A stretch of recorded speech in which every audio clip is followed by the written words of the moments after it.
Das ist das Motorrad-Mekka.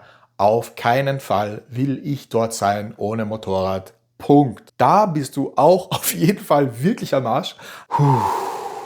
Sehr, sehr übel. Hallihallo und herzlich willkommen zu einem neuen Video. Und zwar diesmal geht es vor allem um das Update, wie denn der aktuelle Stand der Dinge ist. Weil in 2 Wochen geht es für uns nach Sardinien für den gesamten Mai. Natürlich Motorradurlaub, was denn sonst. Und ich habe noch immer kein Motorrad. Wer die gesamte Geschichte noch nicht kennt, sagen wir so, die KTM ist bisher 4-mal mit demselben Fehlerbild total zusammengebrochen, hat eine unendlich lange Liste an Defekten, die nicht direkt einen Totalausfall zur Folge haben, aber auf jeden Fall auch als störend gezählt werden können. Sie war eigentlich im Herbst bereits 1 Monat in der Werkstatt, wo der Dämpfer und das Display ausgetauscht wurde und neue Updates aufgespielt wurden. Das war eigentlich schon die Vorsorge für diese Saison. Ich dachte eigentlich, damit war es erledigt. Dann habe ich sie extra noch dieses Jahr zum Frühjahrscheck vorbeigestellt bei einer neuen Werkstatt des Vertrauens. Danach ist sie noch 2-mal zusammengebrochen und jetzt sind wir bei jetzt. Die Werkstatt meines Vertrauens hat mir mittlerweile ein Update zur Verfügung gestellt und zwar, das bedeutet, man hat mit den Technikern von KTM zusammen versucht, das Problem zu lösen und hat dabei festgestellt, dass es 2 mögliche Ursachen für das Fehlerbild gibt. Das eine, schon mal kurz erwähnt, auch in einem anderen Video, ist der sogenannte Rotor. Rotor ist ein relativ genereller Begriff und was ich schon drauf gekommen bin, es gibt wohl mehrere Rotoren im Motor. Dieser Rotor hat auf jeden Fall etwas mit der Zündreihenfolge der Zylinder zu tun und sorgt dafür quasi, dass je nach Umdrehungszahl und je nach Motorleistung die Zylinder im korrekten Rhythmus arbeiten. Das war auch der erste Reparaturversuch in dieser Saison. Da hat man quasi den Rotor versucht manuell fein zu justieren und da war eben diese kleine Abweichung von 3 oder 6 Zehntel, ganz grob gesagt. Das hat ja nicht zum Ziel geführt und deshalb ist jetzt die Lösung, den gesamten Rotor auszutauschen, in der Hoffnung, dass danach eben die Zündreihenfolge perfekt ist und die KTM immer liefern kann. Option 2 ist tatsächlich der Hauptkabelstrang. Das war tatsächlich auch mein Guess, weil eben alle Ausfälle eigentlich mit Regen zusammenhängen, natürlich mit Fahren, nicht alle gefüllt mit Beschleunigung und Überholen, aber es ist doch schon sehr naheliegend, dass etwas dynamischer gefahren wurde. Und ich würde auch eigentlich sagen, man kann es auf so eine Umdrehungszahl rund 7.000 bis 9.000 eingrenzen. Sehr oft hatten wir es ja auch, dass nach Zündung aus, Zündung ein, der Fehler einfach wieder weg war. Alles ist gefahren bis eben zum Beispiel 5 Minuten später, manchmal auch eine halbe Stunde später. Es hat irgendwie den Anschein, dass der Fehler am Anfang etwas länger braucht, dass er wieder auftritt. Aber wenn er dann mal richtig da ist, dann geht er auch nie wieder weg. Das heißt, es gibt so eine kleine Übergangszeit von Fehler tritt auf, Fehler kommt etwas häufiger, Fehler ist immer da. Der Hauptkabelstrang wäre natürlich wirklich sehr übel. Von meinen 4 Motorrädern hatten tatsächlich schon 2 einen angewetzten Hauptkabelstrang. Man hat mir einfach immer gesagt, es ist bei den Naked Bikes passiert, dass einfach durch häufiges Fahren, durch viele Bergpässe fahren, einfach durch Vibrationen, durch Dämpfung, das quasi bei intensiver Nutzung zum Glück früher und innerhalb der Garantie auftritt. Das heißt, bei Kawasaki hatte ich es im 2. Jahr, bei BMW im 5. Jahr. Und mir wurde damals bei Kawasaki wirklich gesagt, in der Regel passiert sowas halt nach 5, 7, 8 Jahren und die Leute haben es halt außerhalb der Garantie und haben einfach Pech, weil sie halt im Jahr, keine Ahnung, 3.000 bis 5.000 Kilometer fahren. Ich bin auch im Jahr damals 15.000 bis 20.000 gefahren und hatte es halt zum Glück im 2. Jahr. Danke vielmals dafür, deshalb war über die Garantie abgedeckt, war aber tatsächlich ein Ausfall in der Saison halt für 1 Monat, weil da kannst du halt nichts machen, die Werkstatt ist komplett landunter und die Reparaturen dauern halt extrem lang, weil du komplett das ganze Moped zerlegen musst. Bei BMW ist es damals wirklich im September passiert, wir hatten im August quasi noch 5 Wochen Pyrenäen und wenn ich mich richtig erinnere, sind wir dann nach Hause gekommen und gerne hier ein Ausschnitt. Bin auch wieder durch den Regen gefahren, die BMW hat einfach einen Tankstopp eingelegt und dann fahre ich einfach los und sie ist quasi ausgegangen, eingegangen, ausgegangen, dann bin ich stehen geblieben und ihr habt dieses Fehlerbild gesehen. Ich glaube fast, ich habe irgendwie gewartet, bis es ein bisschen aufgetrocknet ist und bin dann weitergefahren und habe es tatsächlich bis zur Werkstatt geschafft. Deshalb auch relativ eindeutig, also wenn ihr mal das Fehlerbild habt, besonders meine persönliche Erfahrung, besonders im Zusammenhang mit Feuchtigkeit, Warnmeldungen aufblitzen, ganz komische Sachen passieren oder zum Beispiel ohne Schlüssel im Schloss das Motorrad einfach läuft oder sich selbst startet, dann wisst ihr auf jeden Fall, there is something evil going on und euer Moped hat wahrscheinlich ein Problem mit irgendeinem angewetzten Kabel irgendwo. Vor diese Auswahl bin ich jetzt gestellt. Das heißt, wir haben 2 Wochen Zeit bis Sardinien. Die Werkstatt war wirklich so nett und hat mir gleich gesagt, natürlich, es wird zuerst die eine Ursache behoben, der Rotor, und dann wird geschaut, ob der Fehler noch da ist. Genau, wenn der Fehler tatsächlich noch immer da ist, muss auch der gesamte Hauptkabelstrang gewechselt werden. Das bedeutet natürlich auch, das ist ja quasi unplanbar. Ich wüsste ja auch gar nicht, ob das dann im Ausland irgendwo gefixt werden könnte. Also was würde passieren, wenn wir nach Sardinien fahren, dort ankommen und wir hätten noch immer dasselbe Problem und ich stelle es dann zum Dealer. Boah, ob die dann vor Ort in der Lage sind, so nebenbei den Hauptkabelstrang zu wechseln oder ob die überhaupt all diese Historie beachten und vielleicht wieder was anderes versuchen. Ich weiß es nicht. Wirklich übel. Das heißt, ich bin aktuell vor die Wahl gestellt, vertraue ich darauf, dass es einfach der Rotor ist und das war es eigentlich schon.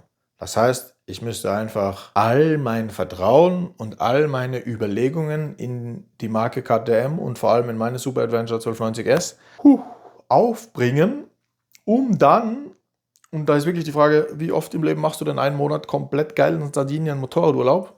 Weil diese 5 Wochen durch die Pyrenäen heizen, damals auf der S1000R, ich weiß nicht, ob ich das so nochmal wiederhole und es war einfach wirklich grandios. Und genauso stelle ich mir halt auch Sardinien vor. Das heißt, die Chancen stehen wirklich schlecht für mich. Schreibt das wirklich sehr gerne in die Kommentare, was ihr davon haltet, was ihr jetzt machen würdet. Das heißt, die Zeit ist natürlich sehr knapp. Wir haben eine fixe Deadline, die Fähre ist gebucht, die Unterkünfte sind gebucht. Das ist alles schon fix, das ist auch alles schon seit Herbst geplant. Meines Erachtens gibt es noch ganz andere Probleme, die auftreten können. Also, Fall 1. Moped wird repariert, aber schon bei der Probefahrt der Werkstatt fällt auf, verdammt, der Fehler ist noch immer da, wir können das Moped gar nicht rausgeben, wir müssen den Hauptkabelstrang wechseln. Die Werkstatt hat schon gesagt, sie schafft es nicht vor Sardinien. Dementsprechend heißt es einfach, ich habe gar kein Moped, mit dem ich überhaupt nach Sardinien losfahren kann. Das wäre natürlich Worst Case, weil, sagen wir mal so, meine Erfahrungen, Motorradmieten für große Bikes ab 110 Euro pro Tag heißt 30 Tage, heißt 1100 Euro für 10 Tage, 30 Tage 3000 Pi mal Daumen plus Euro. Sagen wir mal, vielleicht kriegst du nicht 110, vielleicht zahlst du 130. Ich sage irgendwo zwischen 3.000 bis 5.000 Euro einfach die Miete für ein Motorrad in Sardinien. Kannst du komplett skippen. Ist keine Option. Haben wir die Option, mit dem Auto zu fahren? Ich würde sagen, nein. Das heißt, wir würden echt nicht hinkommen, weil die Fähren sind natürlich ausgebucht. Dementsprechend ein Moped hast du da noch raufgekriegt. Aber da war wirklich schon schwer zu der Jahreszeit. Dementsprechend gehe ich davon aus, dass wir gar keinen Autoplatz noch bekommen würden. Also kommen wir auch mit dem Auto nicht drauf. Das würde heißen, Sackgasse. Das würde echt heißen, ja, vielleicht fliegst du noch nach Sardinien, damit du deine Unterkünfte irgendwie noch konsumierst oder damit du ein bisschen Urlaub hast. Aber hey, das ist das Motorrad-Mekka. Auf keinen Fall will ich dort sein ohne Motorrad. Punkt. Option 2. Wir bekommen das Motorrad, aber ich fahre hier rum oder wir fahren in Richtung Genua auf zur Fähre auf 800 bis 1000 Kilometer und am Weg macht das Motorrad schlapp. Heißt, wir kommen gar nicht zur Fähre. Wir haben geparkt, wir sind am Weg und die KTM macht wieder schlapp und du hast einfach, da bist du auch auf jeden Fall wirklich am Arsch, aber auf jeden Fall noch auf einem ganz anderen Level, weil du hast ja dein ganzes Equipment dabei. Das ist ja vollgepackt mit den Koffern, mit deinem Zeug. Du bist dann irgendwo zwischen hier und Genua. Die Fähre verpasst du sowieso, keine Chance. Du wirst halt abgeschleppt, musst irgendwie zurückreisen, wahrscheinlich mit dem Zug. Wirklich übel. Und von den Worst-Case-Szenarien das Beste, Option Nummer 3, du fährst nach Sardinien und dann bist du immerhin dort und dort bricht das Motorrad zusammen und wie gesagt, dann stellen wir es halt zum KTM-Händler und beten, dass der dort vielleicht Zeit hat, den Hauptkabelstrang zu wechseln, aber in der Annahme, dass er quasi ja bestellt werden muss und dann wieder eingebaut und I don't know, wie die dann arbeiten. Du bist ja quasi ein Emergency-Fall, wenn du im Urlaub zusammenbrichst. Vielleicht geht dann irgendwas, aber ehrlich, ich glaube nicht, dass das irgendwie dann funktioniert, dass die einfach so spontan einen Hauptkabelstrang wechseln können. Für diese 3 Fälle, ich finde noch der beste Fall, weil dann bist du wenigstens in Sardinien, hast vielleicht dort irgendwie eine gute Verhandelposition bei KTM, um ein Ersatzbike zu bekommen oder kriegst vielleicht von einer anderen Marke dann noch ein Ersatzbike. Oder kannst du zumindest für die paar Tage über die Mobilitätsgarantie deinen Anspruch auf Ersatzfahrzeug, was immer ein Auto ist, einfach addieren lassen als minimaler Aufpreis, zahlst dann irgendwie 30, 50 Euro, weil in der Regel ist so um die 80 Euro, was du pro Tag für ein Ersatzfahrzeugauto kriegst. Genau, zahlst dann 30, 50 Euro vielleicht drauf pro Tag und kannst du für 4 Tage, 5 Tage kannst du da ein Moped mieten.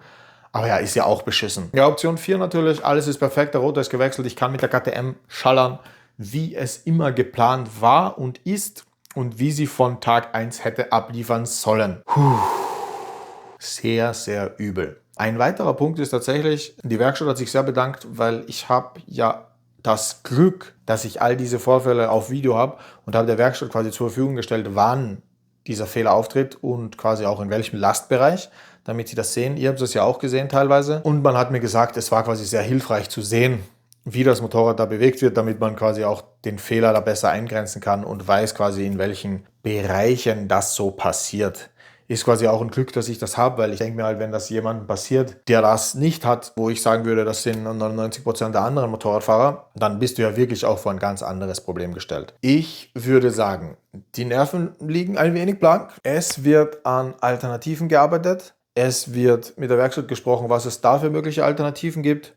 Weiterhin ist die Situation wirklich, wirklich, wirklich übel. Und ich persönlich muss sagen, mit einer Wahrscheinlichkeit von 50-50, ob es der richtige Fehler ist, den wir behoben haben oder nicht, in den Urlaub zu starten, ist allgemein ein komplett beschissenes Problem. Die Werkstatt hat mir gesagt, sie hatten zumindest noch keine Super Adventure 1290, die einen angewetzten Hauptkabelstrang hatte, reparieren müssen. Ich habe tatsächlich gegoogelt und ja, in Foren findet man leider Leute, die sagen, sie haben eine 1290er und der Hauptkabelstrang wurde gewechselt, was wirklich übel ist, weil er quasi schlampig oder schlecht verlegt wurde oder aufgrund von anderen Ursachen, aber eigentlich auch bei relativ niedriger Kilometerleistungen, was sehr übel ist, weil bei mir ist der Fehler ja das erste Mal bei 8000 Kilometer aufgetreten. Ich würde sagen, dass es deshalb der Rotor ist, weil bei 8000 Kilometer sollte kein Hauptkabelstrang angewetzt sein. Aber ja, das ist ein Adventure-Bike. Ich sage immer, die sind ausgelegt für ewige Distanzen und wirklich Kilometer machen. Ich würde einfach hoffen, dort ist er nie angewetzt. Aber ja, ganz ein anderes Problem. Das heißt, das ist der Stand der Dinge. Es sieht sehr übel aus. Ich wünsche euch nur das Beste. Ich hoffe, ihr seid besser in die Saison gestartet. Bei uns hat es derzeit oft 0 bis 3 Grad und kein Witz. Die letzten 3 Tage in München hat es morgens geschneit. Also wirklich, wirklich dicke Flocken. Wahnsinn. Also, bald geht's los. Bald ist Mai. Bald ist warmes Wetter angesagt. Ich brauche nur noch ein Moped, das mich verlässlich ans Ziel bringt. Macht es ganz gut. Ride hard, ride safe. Bis bald. Tschüss.